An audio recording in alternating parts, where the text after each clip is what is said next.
पार्वती प्रियपुत्राय गणेशाय नमो नमः। নমস্কার, সকলকে স্বাগত। শুরু করছি জ্যোতিষ অনুষ্ঠান হিতৈষী। আজ আলোচনা করব কর্কট রাশির বিষয়ে। 3রা জুন 2024 থেকে বৃহস্পতি উদিত হয়েছে। তার ফলে আগামী 1 বছর কর্কট রাশি বা কর্কট লগ্নের কেমন যাবে।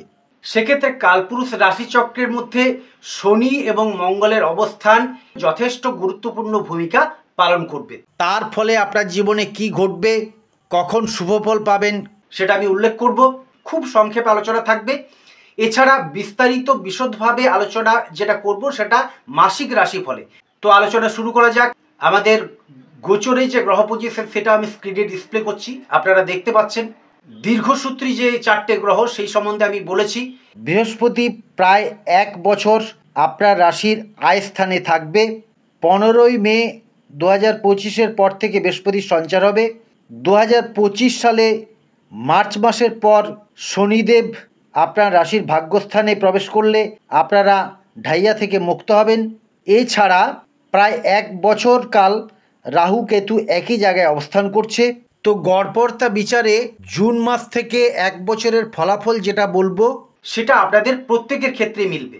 কিন্তু রাশিফল মানে হচ্ছে গ্রহদের গোচরকালীন সন্নিবেশ অনুযায়ী তাদের প্রভাব, এবং সেটা যদি আগে ভাগে আপনাদের জানিয়ে দিতে পারি তাহলে ভালো সময়টা আপনারা ব্যবহার করতে পারবেন এবং খারাপ সময়টাতে সতর্ক থাকবেন। গুরুত্বপূর্ণ কোনো কাজ করার জন্য সেই দিনগুলো বর্জন করবেন। এবং অবশ্যই মনে রাখবেন, প্রতিটি মানুষের ব্যক্তিগত জন্মকুণ্ডলী আছে। তো আপনার যে নিজস্ব জন্মকুণ্ডলী সেটাই আপনার পক্ষে সবচেয়ে বেশি ফলদায়ক। সেক্ষেত্রে আপনার শুভ অশুভ গ্রহ সন্নিবেশ দেখতে হয় এবং দশা দেখতে হয়, আরও অনেক কিছু বিচার আছে। তবে গ্রহদের গোচরকালীন অবস্থানও কিন্তু আমাদের যথেষ্ট ফলাফল প্রদান করে, এবং সেটা যে কত বাস্তব। যে সমস্ত রাশিরা সাড়ে সাতি বা ডাইয়া ভোগ করছেন তারা নিশ্চয়ই অনুধাবন করছেন। যাই হোক, কর্কট রাশির সম্বন্ধে বিশদ আলোচনা আমি পূর্বোক্ত ভিডিওতে করেছি। কর্কট রাশির পক্ষে আয় স্থানে বৃহস্পতির প্রভাব যথেষ্ট ভালো থাকবে। এছাড়া এমন কিছু শুভ গ্রহের সন্নিবেশ থাকছে যার জন্য আপনি মানসিক দিক থেকে অত্যন্ত উৎফুল্ল হবেন। যাদের কর্মে বিচ্যুতি ঘটেছিল বা কর্মে বাধা চলছিল তারা নতুনভাবে কর্মের যোগাযোগ পাবেন। ব্যবসা ক্ষেত্র তুলনামূলক ভালো। তবে যতদিন পর্যন্ত কর্কট রাশির আড়াইয়া অর্থাৎ ঢাইয়া চলছে ততদিন পর্যন্ত খুব শুভ আপনার আসবে না। তবে মন্দের ভালো পাওয়ার মতো ভোরের আলো দেখতে পাবেন। এবং সন্তান ক্ষেত্র আপনাদের একটু মানিয়ে চলতে হবে। সন্তানের স্বাস্থ্য, লেখাপড়া, সন্তানকে নিয়ে চিন্তা ইত্যাদি সমস্যা আসতে পারে। বিশেষ করে অর্থনৈতিক দিক থেকে কর্কট রাশি যারা দুর্বল হয়ে গেছিলেন তারা এবছর আশার আলো দেখতে পাবেন। বেশ কিছু প্রাপ্তিযোগ এবং গৃহে কিছু উন্নতি সম্ভব। এছাড়া বিবাহের ক্ষেত্রে এই বছর আপনার পক্ষে যথেষ্ট ভালো থাকবে। যাদের বিবাহে বাধা হচ্ছিল সেই সমস্ত কর্কট রাশির জাতক বা জাতিকাদের বিবাহের যোগও দৃষ্ট হয়, কারণ আপনার রাশির সপ্তম অধিপতি অষ্টমে থাকলেও বৃহস্পতি নক্ষত্রে থাকবে এবং সেই বৃহস্পতি একাদশে থাকার জন্য আপনি বেশ কিছু শুভ যোগাযোগ পাবেন। তবে এই বছর শনি মহারাজ বৃহস্পতির নক্ষত্র থেকে বক্রী হয়ে একবার শতভিষা নক্ষত্রে অর্থাৎ রাহু নক্ষত্রে সঞ্চার করবে, তারপর আবার অতিচার গতিতে নক্ষত্র পরিবর্তন করবে। তবে যতদিন ভাগ্যপতি নক্ষত্রে থাকবে সপ্তম অধিপতি শনি আপনাকে যথেষ্ট শুভ ফল দেবে। মোট কথা ওভারঅল বিচারে কর্কট রাশির পক্ষে উদিত বৃহস্পতির প্রভাব প্রায় 1 বছর কাল যথেষ্ট ভালো যাবে। রাশিফল মানে হচ্ছে আগেভাগে জেনে শুভ সময়গুলোকে ব্যবহার করা এবং অশুভ সময়গুলো বর্জন করা এবং সেই বিষয়ে সতর্ক থাকা। আপনারা জানেন যে প্রাকৃতিক বিপর্যয় যখন হয় তার আগে আবহাওয়া দপ্তর আমাদেরকে বেশ কিছু পূর্বাভাস দিতে পারে। যেমন ধরুন ঘূর্ণিঝড়, কোনো নিম্নচাপ ইত্যাদি যদি হয় সেটা আবহাওয়া দপ্তর আগে থেকে জানিয়ে দিতে পারে, এবং সেইগুলো যদি আমরা জানতে পারি তাহলে সতর্ক হতে পারি।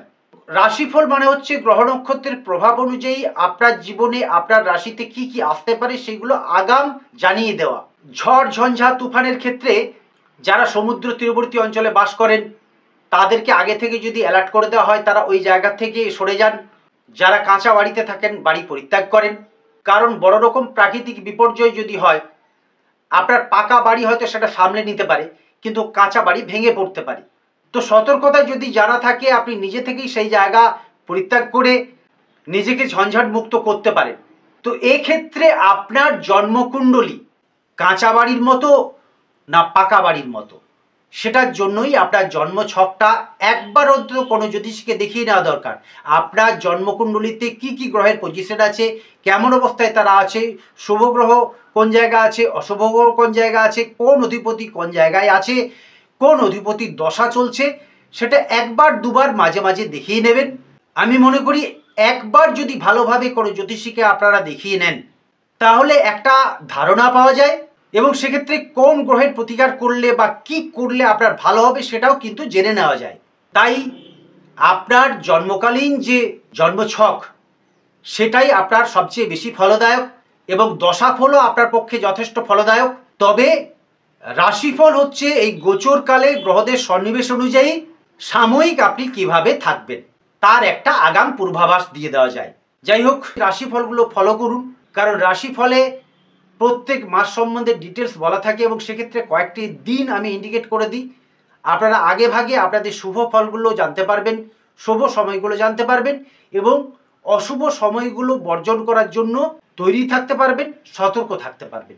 যারা ভীষণ সমস্যায় জর্জরিত আছেন তাদের প্রতিকারের জন্য কিছু টিপস আমি বলে দিচ্ছি। আপনি সোনা ধাতু অলংকার হিসেবে ধারণ করতে পারেন, তামা ধাতু আপনার পক্ষে শুভ হবে, এবং রূপ ধাতু আপনার পক্ষে শুভ হবে। সোনা, রূপ, তামা তিন ধাতু মিলিয়ে যদি কোনো আংটি বা অলংকার আপনারা ধারণ করেন সেটা আপনাকে যথেষ্ট সুরক্ষিত রাখবে। আর ব্রহ্মযষ্টি মূল, খিরিকা মূল এবং অনন্ত মূল সাদা, হলুদ ও লাল সুতো একত্রে বেঁধে ধারণ করবেন। হলুদ রং বেশি করে ব্যবহার করার চেষ্টা করবেন। হলুদ এবং লাল রং আপনার পক্ষে শুভ হবে। 3 এবং 9 সংখ্যা আপনার পক্ষে শুভ হবে। তো আমাদের জীবনের সমস্যা যেমন আছে তার সমাধানও আছে। সমস্যা আছে বলে কি সেটা আমরা পেতে থাকবো? তার জন্য তো আমরা বিকল্প পথ খুঁজবো। যখন অন্ধকার আছে তখন আমরা কি করি? মোমবাতি জ্বালাই, টর্চ জ্বালাই, বিকল্প আলোর চেষ্টা করি। যখন সূর্যের আলো না থাকে তখন ইলেকট্রিক বা কারেন্টের ব্যবহার করি। তো রাশিফল মানে এই নয় যে গ্রহ নক্ষত্র আপনার ঘাড়ে এসে পড়বে। তাদের প্রভাব আগে ভাগে জেনে যদি সতর্ক থাকেন, শুভ সময়টাকে ব্যবহার করেন, অশুভ সময়গুলো বর্জন করেন, তবেই আপনার শুভফল লাভ সম্ভব, এবং সেখানেই আপনার সার্থকতা। তাই যদি আপনার জীবনে কোনো অশুভত্ব আসে তার প্রতিকার করার চেষ্টা করবেন। সেক্ষেত্রেই যে গ্রহরত্ন ধারণ করতে হবে, তাবিজ কবজ পড়তে হবে তা নয়। কিছু জ্ঞান, কিছু বুদ্ধি প্রয়োগ করেও প্রতিকার করা যায়। আমি আপনাদেরকে কিছু গাইড করে দিই, কিছু জানিয়ে দিই, সেইগুলো যদি আপনারা মেনে চলেন অবশ্যই আপনাদের ভালো হবে। মনে রাখবেন, আমার এই জ্যোতিষ অনুষ্ঠানের নাম হিতৈষী, এবং আমার এই চ্যানেলের নাম হচ্ছে দ্রোণাচার্য অ্যাস্ট্রো মোটিভেশন। আপনারা যারা ডিমোটিভেট হয়ে গেছেন তাদের দুশ্চিন্তার কোনো কারণ নেই। আপনারা অবশ্যই ভালো থাকবেন। ভালো থাকতে গেলে কি কি করা দরকার সেগুলো মেনে চলুন। আর যারা ভীষণ সমস্যায় আছেন, নির্দিষ্ট কোনো প্রশ্নের জন্য যোগাযোগ করতে চাইছেন, বা ব্যক্তিগতভাবে জ্যোতিষ বিচার করাতে আগ্রহী, তাদের জন্য অনলাইন কনসালটেশনের ব্যবস্থা আছে। নানান জায়গায় গেছেন, কিছুতেই আপনার উপকার হচ্ছে না, কিছুতেই সুরাহা হচ্ছে না, চিন্তা নেই, আমি আপনাদের সাথে আছি, যোগাযোগ করতে পারেন। এছাড়া যারা রাশি লগ্ন জানতে চান তাহলে চ্যানেলটা সাবস্ক্রাইব করে জন্ম তারিখ, জন্ম সময় এবং জন্মস্থান উল্লেখ করে কমেন্ট করবেন। আমি আপনাদেরকে রাশি লগ্ন বলে দেবো, এবং রাশিফলগুলো ফলো করে সেগুলো মেনে চলুন, আপনাদের অবশ্যই ভালো হবে। তো আজকের ভিডিওটি এখানেই শেষ করছি। এই ভিডিও আপনার কেমন লাগলো মতামত জানিয়ে অবশ্যই কমেন্ট করবেন। মঙ্গলময়ী মাতার কাছে সবার মঙ্গল কামনা করি। ভালো থাকুন, সুস্থ থাকুন, নমস্কার।